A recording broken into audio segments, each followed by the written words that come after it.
Hello students, ഇന്ന് നമ്മളൊരു പുതിയ ടോപ്പിക്കിലേക്ക് കടക്കാൻ പോവുകയാണ്.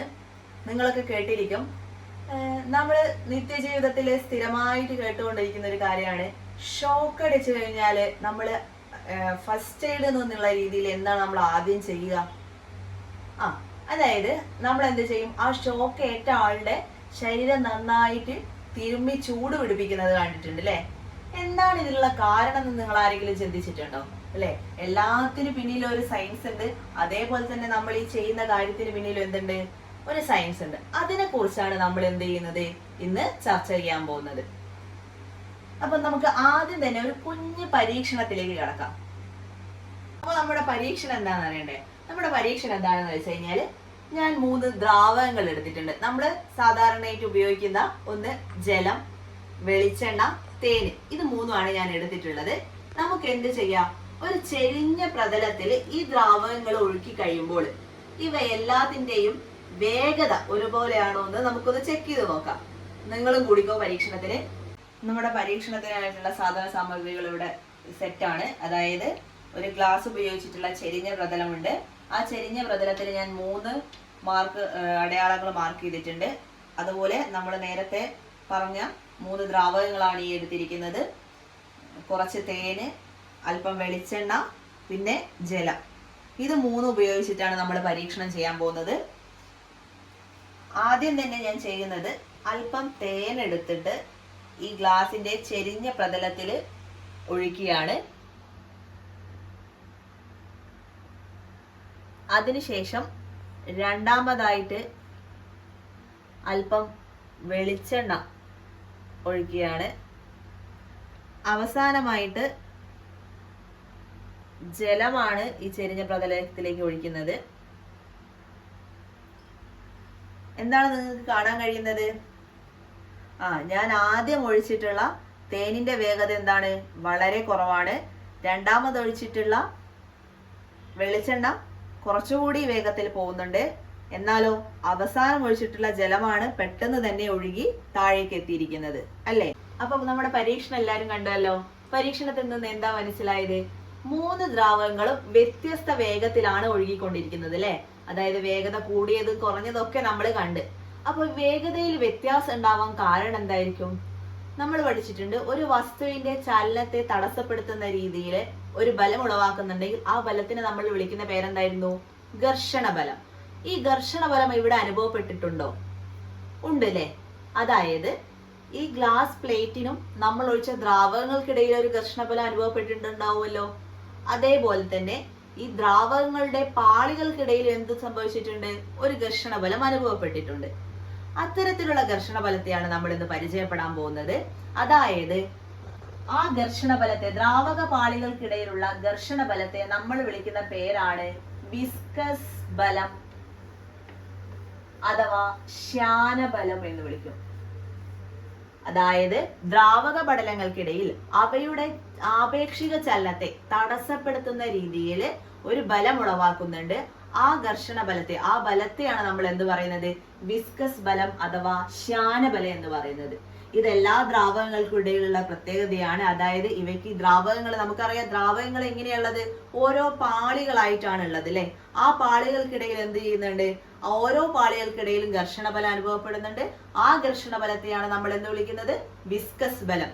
ഈ ദ്രാവകങ്ങളുടെ ഈ സ്വഭാവ സവിശേഷതയെ, അതായത് അവയുടെ ആപേക്ഷിക ചലനത്തെ കുറയ്ക്കത്തക്ക വിധത്തിൽ ദ്രാവക പടലങ്ങൾക്കിടയിൽ ഉണ്ടാവുന്ന ആ സ്വഭാവ സവിശേഷതയെ നമ്മൾ വിളിക്കുന്ന പേരാണ് വിസ്കോസിറ്റി.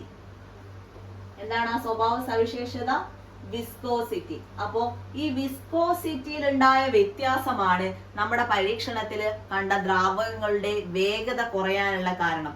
അതായത് ഇവിടെ നിന്ന് എന്ത് മനസ്സിലാക്കാം? വിസ്കോസിറ്റി, ഒരു ദ്രാവകത്തിന് വിസ്കോസിറ്റി കൂടുക എന്ന് പറഞ്ഞു കഴിഞ്ഞാൽ അവയുടെ ദ്രാവക പാളികൾക്കിടയിലുള്ള ആകർഷണ ബലം കൂടുക എന്നല്ലേ അർത്ഥം? അങ്ങനെയുള്ള ആകർഷണ ബലം കൂടുന്ന സമയത്ത് ആ ദ്രാവകങ്ങളുടെ വേഗത എന്താവും? വിസ്കോസിറ്റി കൂടിക്കഴിഞ്ഞാൽ വേഗത എന്താവും? കുറയല്ലേ ചെയ്യുക അല്ലെ? അതായത് നമ്മൾ കണ്ടിട്ടുള്ള തേനിന് വിസ്കോസിറ്റി കൂടിയ ദ്രാവകമാണ് തേന്. അതുകൊണ്ട് തന്നെ ആ വിസ്കോസിറ്റി കൂടിയത് കൊണ്ട് തന്നെ ഘർഷണ ബലം, അതൊരു തരത്തിലുള്ള ഘർഷണ ബലമാണല്ലോ. ആ ഘർഷണ ബലം കൂടിയത് കൊണ്ട് തേനിന്റെ ഒഴുക്ക് എന്തായിരുന്നു? സാവധാനത്തിലായിരുന്നു പോയത് അല്ലെ. എന്നാൽ ജലത്തിന്റെയോ? ജലം പെട്ടെന്ന് തന്നെ താഴേക്ക് ഒഴുകിപ്പോയി. അങ്ങനെയാണെങ്കിൽ ജലത്തിന്റെ വിസ്കോസിറ്റി എന്താണ്? ജലത്തിന്റെ വിസ്കോസിറ്റി കുറവാണ്. കാരണം എന്താണ്? ജലത്തിന്റെ ഒഴുക്കിന്റെ വേഗത എന്തായിരുന്നു? കൂടുതലായിരുന്നു. അതായത് വിസ്കോസിറ്റി കുറവാണെങ്കിൽ ദ്രാവകത്തിന്റെ വേഗത എന്തായിരിക്കും? കൂടുതലായിരിക്കും. ക്ലിയർ ആണല്ലോ? മനസ്സിലാവുന്നുണ്ടല്ലോ? അതായത് വിസ്കോസിറ്റിയും ദ്രാവകങ്ങളുടെ വേഗതയും പരസ്പരം ബന്ധപ്പെട്ടിരിക്കുന്നു. വിസ്കോസിറ്റി കൂടിയ ദ്രാവകങ്ങൾക്ക് വേഗത കുറവായിരിക്കും, വിസ്കോസിറ്റി കുറഞ്ഞ ദ്രാവകങ്ങൾക്ക് വേഗത കൂടുതലായിരിക്കും. അതായത് രണ്ടും ഇൻവേഴ്സ്ലി പ്രൊപ്പോർഷണൽ ആയിരിക്കും എപ്പോഴും. അങ്ങനെയാണെങ്കിൽ വിസ്കോസിറ്റി കൂടിയ ദ്രാവകങ്ങൾ എന്ന് പറഞ്ഞാൽ നമ്മൾ ഏതൊക്കെ എക്സാമ്പിൾ പറയാ? ഫസ്റ്റ് നമ്മളിപ്പോ പരീക്ഷണം ചെയ്തിട്ടുള്ള തേനിന് വിസ്കോസിറ്റി കൂടുതലല്ലേ, പതുക്കെയാണ് ഒഴുകുന്നുള്ളൂ. അതുപോലെ തന്നെ ഉള്ളതാണ് ആവണക്കെണ്ണ, കാസ്ട്രോൾ നിങ്ങൾ കേട്ടിട്ടുണ്ടാവുമല്ലോ. മറ്റൊന്ന് ഗ്ലിസറിൻ. ഇവയൊക്കെ എന്താണ്? വിസ്കോസിറ്റി കൂടിയ ദ്രാവകങ്ങളാണ്. ഇത്തരത്തിലുള്ള വിസ്കോസിറ്റി കൂടിയ ദ്രാവകങ്ങളെ നമ്മൾ പൊതുവായി വിളിക്കുന്ന പേരാണ് വിസ്കസ് ദ്രാവകങ്ങൾ. എന്തായിരുന്നു? വിസ്കസ് ദ്രാവകങ്ങൾ. അപ്പൊ വിസ്കസ് ദ്രാവകങ്ങൾ ഏതൊക്കെയാന്ന് ചോദിച്ചു കഴിഞ്ഞാൽ എക്സാമ്പിൾ ആയിട്ട് നമുക്ക് എന്ത് പറയാം? തേന്, ഗ്ലിസറിൻ, ആവണക്കെണ്ണ അല്ലെങ്കിൽ എണ്ണ, അത്തരത്തിലുള്ളതൊക്കെ എന്താണ്? വിസ്കസ് ദ്രവങ്ങളാണ്.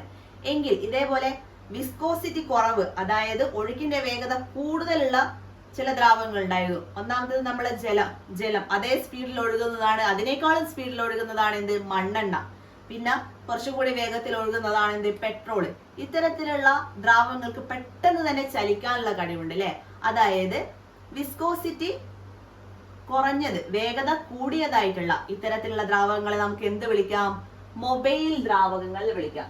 അതായത് പെട്ടെന്ന് ചലിക്കുന്ന ദ്രാവകങ്ങളെ നമ്മൾ വിളിക്കുന്ന പേരാണ് എന്ത്? മൊബൈൽ ദ്രാവകങ്ങൾ. മൊബൈൽ ദ്രാവകങ്ങൾക്ക് നമുക്ക് എന്തൊക്കെ എക്സാമ്പിൾ പറയാൻ പറ്റുന്നത്? ജലം, മണ്ണെണ്ണ, പെട്രോള്, ഡീസൽ ഒക്കെ എന്തിൽ പെടുന്നതാണ്? മൊബൈൽ ദ്രാവകങ്ങളിൽ പെടുന്നതാണ്. അതേപോലെ തന്നെ ഈ വിസ്കോസിറ്റിയുമായിട്ട് ബന്ധപ്പെട്ടിരിക്കുന്ന ഒരു ഘടകമാണ് നമ്മുടെ താപനില എന്ന് പറയുന്നത്. ഞാനൊരു ചെറിയൊരു എക്സാമ്പിൾ പറയാണ്. നമ്മളിപ്പോ തേൻ ഉപയോഗിച്ചിട്ടുള്ള പരീക്ഷണം ചെയ്തിട്ടുണ്ടായിരുന്നു. ആ തേനിനെ ഞാൻ എന്ത് ചെയ്യാണ്? തേന് പതുക്കെയായിരുന്നല്ലോ ഒഴുകുന്നത്. ആ തേനിനെ നമ്മൾ എന്ത് ചെയ്യാണ്? ഒന്ന് ചൂടാക്കി നോക്കുക. ചെറുതായിട്ടൊന്ന് ചൂടാക്കിയതിനു ശേഷം നേരത്തെ ചൂടാക്കാതിരുന്ന തേനും ഈ ചൂടാക്കിയ തേനും ഇതേപോലെ ഗ്ലാസ് പ്രതലത്തിൽ നിന്ന് നിങ്ങളൊന്ന് ഒഴിച്ചു നോക്കിയാൽ നിങ്ങൾക്ക് വ്യത്യാസം കാണാൻ പറ്റും. എന്താന്ന് കഴിഞ്ഞാല് ചൂടാക്കിയ തേൻ എന്ത് ചെയ്യും? ചൂടാക്കാത്ത തേനേക്കാൾ കുറച്ചുകൂടി വേഗത്തിൽ ഒഴുകുന്നതായിട്ട് കാണും. അതായത് ചൂടാക്കിയപ്പോൾ, അതായത് താപനില കൂടിയപ്പോൾ വിസ്കോസിറ്റിക്ക് എന്ത് സംഭവിച്ച്? വിസ്കോസിറ്റി കുറഞ്ഞില്ലേ? അതായത് വേഗത കൂടിയില്ലേ? താപനിലയും വിസ്കോസിറ്റിയും എന്താണ്? വിപരീത അനുപാതത്തിലാണ്. ചൂടാക്കുന്ന സമയത്ത്, അതായത് താപനില കൂടുന്ന സമയത്ത് വിസ്കോസിറ്റി എന്താവും? കുറയാണ് ചെയ്യുന്നത്. അപ്പൊ അതുമായി ബന്ധപ്പെട്ടിട്ടാണ് ഞാൻ തുടക്കത്തിലെ നിങ്ങളോട് പറഞ്ഞിട്ടുണ്ടായിരുന്നു, നമ്മൾ ഷോക്കേറ്റ ഒരാളുടെ ശരീരം ചൂട് പിടിപ്പിക്കാൻ വേണ്ടിയിട്ട് നന്നായിട്ട് തിരുമ്പുന്നതെന്ന് അല്ലെ. അതായത് ഈ വൈദ്യുതാഘാതം ഏൽക്കുന്ന സമയത്ത് എന്താ സംഭവിക്കുന്നത്? നമ്മുടെ ശരീരം മൊത്തത്തില് തണുക്കുകയാണ് ചെയ്യുന്നത്. തണുക്കുന്ന സമയത്ത് എന്താവും? ഈ രക്തക്കുഴലിലൂടെ ഒഴുകുന്ന രക്തം കട്ടപിടിക്കുകയും എന്താണ്? അത് ഹൃദയം വരെ നിലച്ചു പോകാനുള്ള ഒരു അവസ്ഥയിലേക്ക് എത്തുകയാണ് ചെയ്യുന്നത്. അപ്പൊ നമ്മൾ പെട്ടെന്ന് എന്താ ചെയ്യേണ്ടത്? നമ്മുടെ ബോഡി ടെമ്പറേച്ചർ, അതായത് ശരീര താപനില കൂട്ടുകയാണ് ചെയ്യേണ്ടത്. എങ്കിൽ മാത്രമാണ് എന്ത് സംഭവിക്കൂ? രക്തത്തിന്റെ വിസ്കോസിറ്റി നമുക്ക് എന്ത് ചെയ്യാൻ പറ്റൂ? കുറയ്ക്കാൻ പറ്റൂ. വിസ്കോസിറ്റി കൂടുന്ന സമയത്ത് ഒഴുകുമോ? ഇല്ല, ഒഴുകൂല. അപ്പൊ വിസ്കോസിറ്റി കുറയ്ക്കാൻ വേണ്ടിയിട്ട് നമ്മൾ എന്ത് ചെയ്യാം? ശരീര താപനില നന്നായിട്ട് കൂട്ടുക. അങ്ങനെ ശരീര താപനില കൂട്ടുന്ന സമയത്ത് എന്താവും?